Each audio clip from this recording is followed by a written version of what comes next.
Hi, welcome back to Vijay Adarsh classes. कहते हैं सफलता एक चुनौती है, स्वीकार करो। क्या कमी रह गई, देखो और स्वीकार करो। कुछ किए बिना ही जय जयकार नहीं होती, कुछ किए बिना ही जय जयकार नहीं होती। कोशिश करने वालों की हार नहीं होती। जी हाँ, अगर आप कोशिश करते हैं तो सफलता एक दिन जरूर आपको मिलने वाली है। कई बार मैंने देखा है कि हमारे यहाँ पे जो एवरेज स्टूडेंट्स होते हैं वो भी टॉपर की कैटेगरी में आ जाते हैं। बस शर्त यह है कि वो कोशिश करना जारी रखते हैं। मैं हूं विजय आदर्श और आप देख रहे हैं stay learning. So let's start. 5 year plans में पिछली क्लास में मैंने आपको 5 ईयर प्लान कब से स्टार्ट हुआ, अभी जो 5 ईयर प्लान चल रहा है वो 13 5 ईयर प्लान चल रहा है, इसके बारे में डिस्कस की थी। आज वाली क्लास में हम बात करने वाले हैं, ये इंपॉर्टेंट क्वेश्चन है, एग्जाम में कई बार आता है, इसलिए जो कॉपी है उसको अच्छी तरीके से, ये कॉपी रजिस्टर जो भी है उसको उठाओ और नोट्स बनाना साथ के साथ चालू करो, क्योंकि अभी अगर नोट्स अच्छे से बनाओगे तो फ्यूचर में आपको कम से कम प्रॉब्लम होने वाली है। जो क्वेश्चन है यहाँ पे achievements of the goals of planning, मतलब जो हमने पीछे 5 ईयर प्लान्स बनाए उसमें हमने अचीवमेंट क्या क्या की, मतलब कौन कौन सी अचीवमेंट की, क्या क्या हमने उसको अचीव किया। यहाँ पे टोटल हमने यहाँ पे 5 पॉइंट्स रखे हैं, एक एक करके डिस्कस करने वाले हैं इन सभी 5 पॉइंट्स को। एक पॉइंट और है अगले पेज पे, ये इंटरनेशनल ट्रेड है। टोटल 6 पॉइंट रखा है मैंने यहाँ पे। सबसे पहले बात करते हैं इंक्रीज इन नेशनल इनकम। अच्छा, अगर मैं आपसे पूछूं कि एक परिवार है, उस परिवार के लोगों की इनकम बढ़ेगी तो वो जो परिवार के लोग हैं वो ग्रो करेंगे या डाउन होंगे, तो आप बोलोगे सर ये सभी ग्रो करेंगे। मतलब एक परिवार है जिसमें फादर अर्न करते थे, बच्चा थोड़ा बड़ा हुआ और उसके बाद उसने भी अर्निंग चालू कर दी, कुछ पैसे कमाने चालू किया और धीरे धीरे उसकी इंक्रीमेंट होने लगी, उसकी इनकम बढ़ी तो लिविंग स्टैंडर्ड बढ़ेगा। ये जो 5 ईयर प्लान है, इस 5 ईयर प्लान में हमने एग्रीकल्चर पे बहुत ज़्यादा जोर दिया, हमने इंडस्ट्रीज पे ज़्यादा जोर दिया, इससे लोगों की इनकम बढ़ी। जानते हो कैसे? हमने जो एग्रीकल्चर पे ध्यान देना चालू किया, इससे क्या हुआ कि एग्रीकल्चर प्रोड्यूस बहुत ज़्यादा हुए। कमर्शियल क्रॉप का हमने स्टार्ट किया, उसको उपजाना और उसके बाद उसको बेचना चालू किया, ना सिर्फ हमारी कंट्री में, विदेशों में भी। इससे क्या हुआ, हमारी कंट्री में पैसा आना चालू हुआ। यहाँ पे बताया भी हमने कि जैसे अभी मैंने बताया कि एक परिवार का अगर हम बोलें कि ग्रो करता है तो कैसे पता चलता है ग्रो कर रहा है, जब उसकी इनकम बढ़ेगी। तो increase in national income indicates, ये प्रतीक है किसका? इकोनॉमिक ग्रोथ का। और अभी अगर मैं बात करूं तो जो 5 ईयर प्लान्स है इसमें हमने 5% पर एनम के हिसाब से एक तरीके से अचीवमेंट की है। मतलब इंक्रीज इन नेशनल इनकम की बात करें तो पर एनम 5, पर एनम का मतलब होता है एक साल में, हर साल हमने 5% की वृद्धि पाई है। और ये जो है एक तरीके से broken the vicious cycle of economic stagnation. कहने का मतलब क्या है कि एक अर्थव्यवस्था, आप समझते हो जब किसी के पास इनकम नहीं होती है, जैसे अभी लॉकडाउन पीछे चल रहा था, आप समझते हो कि जब लॉकडाउन में किसी के पास इनकम नहीं होगी तो वो लोन ट्रैप में फंस जाएगा। अगर पैसा नहीं है तो घर चलाने के लिए वो लोन लेगा और उसकी वजह से लोन ट्रैप में फंस जाएगा। बट जैसे ही वो काम करना चालू करेगा, इनकम बढ़ेगी तो लोगों के पैसे चुकाएगा और उस विशियस साइकिल से बाहर आ जाएगा। यही बात यहाँ पे रही। तो पहला पॉइंट है increase in national income. Next point है हमारे पास increase in per capita income. अच्छा, नेशनल इनकम की जब बात करते हैं तो पूरी कंट्री की बात करते हैं, लेकिन यहाँ पे अगर मैं बात करूं पर कैपिटा इनकम, हिंदी में बोलते हैं इसको प्रति व्यक्ति आय। हर एक पर्सन की जो इनकम है वो बढ़ी, एक एक व्यक्ति की इनकम बढ़ी। अगर मैं बोलूं कि एक परिवार में 10 लोग, मतलब 5 लोग रहते हैं, चलो मैं ऐसे मान के चलता हूं, एक परिवार में 5 लोग रहते हैं और सभी मिलके जो पैसा कमाते हैं वो 1 लाख रुपए कमाते हैं, तो आप कहोगे सर कि 20,000 पे एक पर्सन ने कमाया। दोबारा समझ लो, अगर मैं बोलूं कि 1 लाख रुपए एक परिवार की इनकम है और उस परिवार में 5 लोग रहते हैं, अभी मैं कौन कमाता है कौन नहीं कमाता उसकी बात नहीं कर रहा, तो आप बोलोगे सर कि 20,000 पे इनकम हुई। अच्छा, अब यही 1 लाख रुपए की बजाय अब ये 2 लाख रुपए हर महीना कमाते हैं सभी लोग मिलके, और टोटल जो लोग हैं इसमें ये 5 लोग हैं, तो आप कहोगे सर कि एक पर्सन की जो इनकम है एवरेज बेसिस पे वो 40,000 है। अच्छा, जब पर्सन की इनकम बढ़ेगी तो जानते हो क्या होगा, उसका लिविंग स्टैंडर्ड बढ़ेगा। लिविंग स्टैंडर्ड बोले तो कि जैसे जो रहन सहन था पहले उससे एक अच्छा रहन सहन होगा। यहां पे देखो मैंने बताया कि प्रायर टू इंडिपेंडेंस, मतलब इंडिपेंडेंस से पहले जो rate of increase in per capita income, मतलब प्रति व्यक्ति आय थी, वो बिल्कुल नोशनल था, ना के बराबर था, मतलब कोई इनकम थी नहीं बहुत ज़्यादा। But during the period of planning, जो हमने 5 ईयर्स के प्लान बनाए, उसमें हमने अचीव किया 2.9% पर एनम। ये याद रखना है, एग्जाम में जब हमें थ्योरी लिखनी होती है तो इन सब चीज़ों को हमें लिखना है। तो increase in per capita income जो है वो बढ़ा, और इसकी वजह से क्या होगा, जब लोगों को जॉब मिलेगी, लोगों को काम मिलेगा, लोगों की इनकम बढ़ेगी, तो उनका जो रहन सहन है वो पहले से अच्छा होगा। आपके आस पड़ोस में भी बहुत से लोग होंगे, हो सकता है आप देखोगे कि आपके साथ ही रहने वाला एक बंदा जो पहले एक लोअर क्लास में आता था, लेकिन उसके घर के लोगों को एक अच्छी इनकम होनी चालू हुई, और हो सकता है आज जो है उसका लिविंग स्टैंडर्ड बढ़ गया हो, अब पहले से रहन सहन ज्यादा अच्छा हो गया हो। ऐसा होता है ना। तो पहला बताया इंक्रीज इन नेशनल इनकम, दूसरा बताया हमने increase in per capita income. Third point है rise in rate of capital formation. देखो जब कैपिटल फॉर्मेशन की बात आती है यहां पे, तो कैपिटल फॉर्मेशन का मतलब है कि जो एक ढांचा है हमारी कंट्री में, अब ढांचे की बात कर रहा हूं तो मैं बात कर रहा हूं यहां पे जो एक कंट्री को ऊपर उठाता है, इंफ्रास्ट्रक्चर की बात कर रहा हूं मैं यहां पे। जैसे कि अगर वहां पे रोड अच्छे होंगे, डैम्स होगा, बिजली बहुत अच्छा होगा, इसके अलावा फ्लाईओवर्स होंगे, मेट्रो होगा, गाड़ियां होंगी, तो इससे क्या होगा कि किसी भी कंट्री का जो लेवल है वो ऊपर उठता है। जानते हो कैसे? थोड़ा सा एग्जांपल से समझते हैं। मान लो एक पर्सन है और किसी रोड से अपने ऑफिस जाता था, और मान लो इस यहां से लेके यहां तक जाने में पहले 1 घंटा लगता था, लेकिन रोड अच्छा हो गया तो हो सकता है कि वो 15 मिनट के अंदर या 20 मिनट के अंदर पहुंच जाता है। जो काम 1 घंटे का होता था वो 15 से 20 मिनट। और इस अकेले बंदे की बात नहीं है, इस प्लेस से इस प्लेस तक जाने में जितने भी लोग हैं सबके कुछ 30 मिनट से लेकर 40 मिनट तक बचते हैं। आप समझ सकते हो कि उस रोड से जाने वाले सभी बंदे 30 से 40 मिनट अगर बचाते हैं, तो सोचो कंट्री का कितना सारा टाइम, या उस पर्टिकुलर जगह में रहने वाले लोगों का कितना सारा टाइम बचेगा जो काम पे लगाएंगे। इससे प्रोडक्शन बढ़ेगा, प्रोडक्शन बढ़ेगा तो आप समझते हो कि एक कंट्री में ग्रोथ होती है। तो यहाँ पे जो बात हो रही है वो कैपिटल फॉर्मेशन की बात कर रहे हैं हम लोग। और कैपिटल फॉर्मेशन में यहाँ पे बताया कि major determinant of economic growth. जैसे मैंने बोला ना, स्कूल अच्छे होंगे, हॉस्पिटल अच्छा होगा वहाँ का, तो आप समझ सकते हो कि वहाँ के जो लोग हैं वो समृद्ध होंगे, ज़्यादा अच्छे होंगे। During the period of planning rate of capital formation जो है उसको इंक्रीज किया गया, बढ़ाया गया। इससे क्या हुआ, जो कैपिटल फॉर्मेशन बढ़ा, तो देख सकते हो दिल्ली, हम लोग दिल्ली में रहते हैं और दिल्ली में आप समझ सकते हो बहुत ज़्यादा चेंजेस हुए हैं।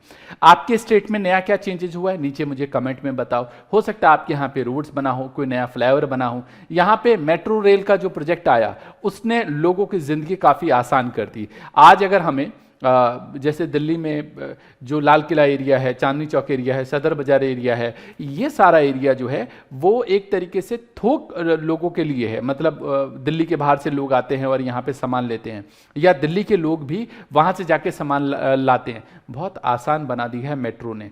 लोगों को ऑफिस जाना होता है, कार है फिर भी नहीं जाएंगे, उनको पता है मेट्रो सस्ता पड़ता है और आसान है, जल्दी पहुँच जाते हैं, ट्रैफिक से बच जाते हैं। सोचो कितना सारा टाइम बचता है।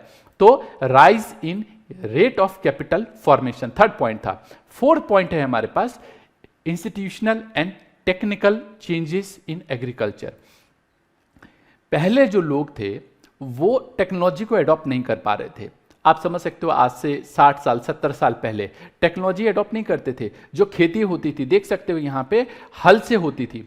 आज अगर आप गांव के रहने वाले हैं, मुझे बताना नीचे कमेंट में कौन गांव के इलाके से। मैं गांव की बात कर रहा हूँ तो मुझे बहुत अच्छा लगता है गांव रियली, क्योंकि वहाँ की जो हरियाली है वो, मतलब शहर के लोग तो उसके लिए तरसते हैं, उसके लिए तो मैं समझता हूँ। और आप में से भी जो शहर में रहते हैं बताना किस तरीके का होता है। बट गांव में जो है एक हरियाली मिलती है। जैसे हम लोग तो क्या होता है हरियाली के लिए पार्क में चले जाते हैं, बट गांव में तो वहाँ पे हरी भरी हरियाली है।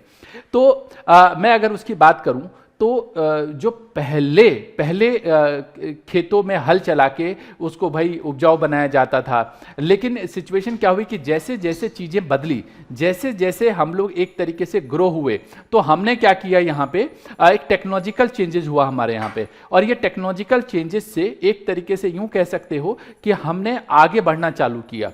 मतलब आप समझ सकते हो कि यार किसी चीज़ को पहले बनाने में कितना टाइम लगता था। अब यहाँ पे अगर मैं बोलूँ टेक्नोलॉजिकल चेंजेस की, तो मैं बोल रहा हूँ यहाँ पे HYV सीड्स की बात कर रहा हूँ, मैं यहाँ पे बात कर रहा हूँ कि ट्रैक्टर का इस्तेमाल होने लगा, मैं यहाँ पे बात कर रहा हूँ कि इसके अलावा फर्टिलाइजर अच्छा हुआ, सिंचाई के साधन मतलब इरिगेशन की फैसिलिटी बहुत अच्छी हो गई, इसके अलावा मशीनों का यूज़ किया जाने लगा। आप समझ सकते हो इन सब चीज़ों का अगर यूज़ करेंगे तो इससे क्या होगा, प्रोडक्शन ज़्यादा आएगा। मैं पिछली क्लास में भी बात कर रहा था, अभी आगे चल के अभी मैं कल ही जब हमारी लाइव क्लास चल रही थी तो मैंने एक एग्जाम्पल दिया, आपको भी बताता हूँ। जैसे आजकल शहरों में क्या है, किचन गार्डन, किचन गार्डन नाम सुना है, बताना मुझे क्या होता है किचन गार्डन। चलो मैं बता देता हूँ। लोगों ने क्या है, घर में ही, जो शहर में लोग रहते हैं उन्होंने घर में ही छत है उनके पास, तो उन्होंने गमले में टमाटर बो दिए या ऐसे ही बैगन बो दिया या मान लो कुछ और बो दिया। तो मैं टमाटर की बात कर रहा हूँ कि एक गमला है, उस गमले में मैंने टमाटर का बीज लगाया और मान लो वो बीज आ भी गया, पौधा बन गया और उससे टमाटर आने चालू हुए। मैं कह रहा हूं कि जब वो टमाटर ने फल देना चालू किया तो 1 महीने में 20 टमाटर दिए। यही अगर अच्छी क्वालिटी का बीज, अच्छी क्वालिटी का खाद अपनाएं, है ना, और प्रॉपर देख रेख करे, तो वो 20 टमाटर की बजाय 50 टमाटर दे रहा है। मेरी बात गौर से समझना, जो वही पौधा मतलब जगह उतनी बट पहले प्रोडक्शन 20 का होता है, अब प्रोडक्शन 50 का होता है। कितना बड़ा चेंज है, समझ सकते हो, ये हमने अचीव किया। तो एक दो काम हुए इसमें। एक तो लैंड रिफॉर्म्स, मतलब जो भूमि सुधार, जैसे पहले क्या होता था, स्कैटर्ड थी जगह, मतलब एक छोटी जगह किसी के पास, किसान के पास यहाँ है, एक दूसरी जगह है। अच्छा चलो मैं आपसे ही बता रहा हूँ, मान लो आप एक फेस टू फेस ट्यूशन जब पढ़ने जाते थे और 10 तक मान लो आपने ट्यूशन पढ़ा, हिस्ट्री कहीं पढ़ने जाते थे, साइंस आप किसी और टीचर के पास पढ़ने गए, मैथ्स किसी और टीचर के पास पढ़ने गए, तो टाइम खराब होता था ना आने जाने में। लेकिन यही अगर तीनों सब्जेक्ट एक ही ट्यूशन सेंटर में आपको पढ़ने को मिल जाए, टाइम उसी के अकॉर्डिंग मिल जाए, तो आपका बहुत सारा टाइम बच जाता। सेम वही अगर एक खेत यहाँ होगा, एक खेत वहाँ होगा, एक खेत दूसरी जगह होगा, तो इससे कॉस्ट भी ज़्यादा आएगी और प्रोडक्टिविटी कम होगी। लेकिन एक बड़ा खेत एक जगह मिल जाए जहाँ पे किसान मतलब अपनी फसल उगाए, तो इससे क्या होगा कि मतलब एक तरीके से एक प्रोडक्शन जो है वो ज्यादा होगा। तो इंट्रोड्यूस लैंड रिफॉर्म्स, ये अपने आप में एक अच्छी बात थी। दूसरा है टेक्नोलॉजिकल ट्रांसफॉर्मेशन, जो मैंने अभी पीछे बताया कि टेक्नोलॉजी के ऊपर हमने बहुत ज्यादा काम किया। ओके, और यहां पे देखो 2 चीजें और बताई है। एक तो ये जो लैंड रिफॉर्म्स हमने बनाया उसमें एबोलिशन ऑफ इंटरमीडिएटरीज, इसमें क्या था कि जो किसानों और मंडी के बीच में एक मीडिएटर होता था, वो किसान से फसल लेता था कम दाम पे। बड़ा दुख होता है कि वो कौड़ियों के भाव किसानों से मतलब उनके अनाज ले जाते थे, उनसे जो फल है, फ्रूट्स है, वो सब लेके गए और उसके बाद मंडी में महंगे दाम पे बेचते थे। काम कौन कर रहा है? किसान। मेहनत कौन कर रहा है? किसान। पैसा कौन कमा रहा है? मीडिएटर। तो इस पे काम किया गया, इसको हटाने की कोशिश की गई। अभी आपने सुना कि किसान बिल लेके आए, इसमें भी यही काम है कि एक किसान पहले क्या था कि एक किसान अपने एरिया के मंडी में ही अनाज बेचेगा, अपना सामान बेचेगा। अब जब ये किसान बिल आया तो उन्होंने कहा भाई ऐसा है कि अब बंदा कहीं भी बेच सकता है, कहीं भी। तो ये एक अच्छी बात रही। दूसरा है रेंट।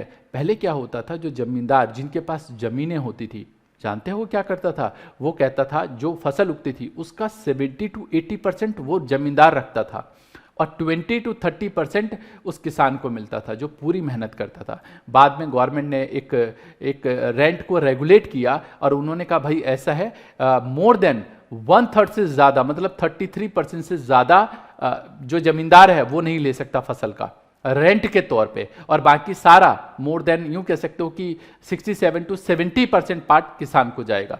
इसमें रेगुलेशन हुआ, ये एक अच्छी बात हुई। ये हमारा 4th पॉइंट था, है ना। एक 5th पॉइंट है growth and diversification of industries. अब ये जो 5 ईयर प्लान बनाया, इसमें आपको पता है कि जो इंडस्ट्रीज थी इसमें टेक्नोलॉजी बहुत पुरानी लगी हुई थी, जो लोग थे वो बहुत मतलब यूँ समझो कि उनको एजुकेट नहीं किया गया चीज़ों को लेकर, तो इन सब चीज़ों के ऊपर काम किया गया। और मैं यहाँ पे एक अगर इंडस्ट्रीज़ की बात कर रहा हूँ तो यहाँ पे आयरन, स्टील, मशीनरी, केमिकल, ये जो हैवी कैपिटल गुड्स इंडस्ट्रीज बोलते हैं, इन सब पे, फर्टिलाइजर, इन सब पे ज़्यादा काम किया गया।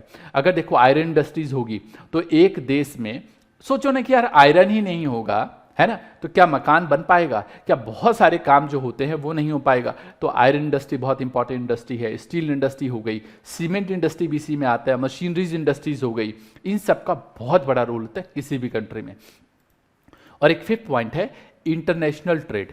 भाई ये इंटरनेशनल ट्रेड क्या है कि जब हमारे यहाँ पे बम्पर क्रॉप्स हुआ, हमने, आपको पता है कि हम लोग पीछे जब हमने फर्स्ट मतलब एक चैप्टर पढ़ाया पीछे मैंने आपको मतलब ये पढ़ाया था मैंने चैप्टर नंबर 1, हाँ चैप्टर नंबर 1 में बताया था मैंने आपको कि पहले मतलब आज भी ऐसा होता है कि हम लोग बहुत सारी चीज़ें जैसे कपास हो गया, चाय हो गया, कॉफ़ी हो गया, ड्राई फ्रूट्स हो गए, मसाले हो गए, इन सब का हम एक्सपोर्टर हैं। अब समझो ना कि एक्सपोर्टर मतलब विदेशों को बेच रहे हैं और विदेशी पैसा हमारे पास आ रहा है, तो ये हमारे लिए एक बहुत अच्छी बात है।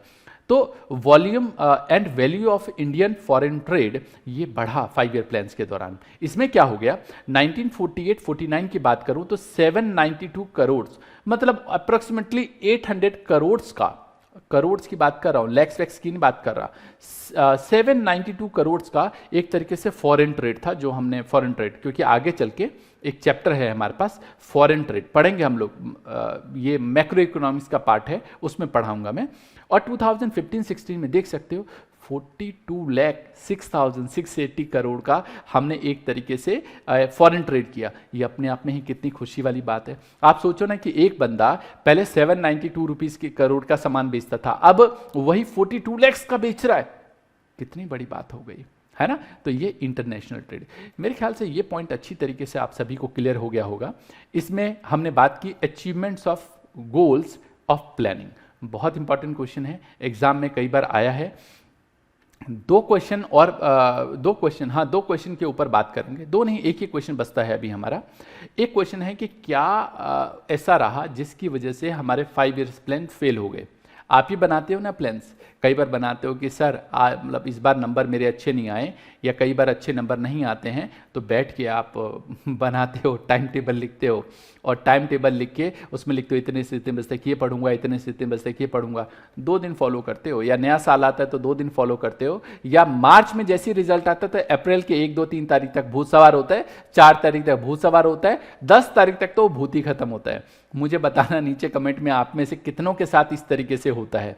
तो जो हम प्लान बनाते हैं जरूरी नहीं है कि वो अचीव कर पाए, तो कई बार ऐसा होता है कि वो फेल हो जाता है।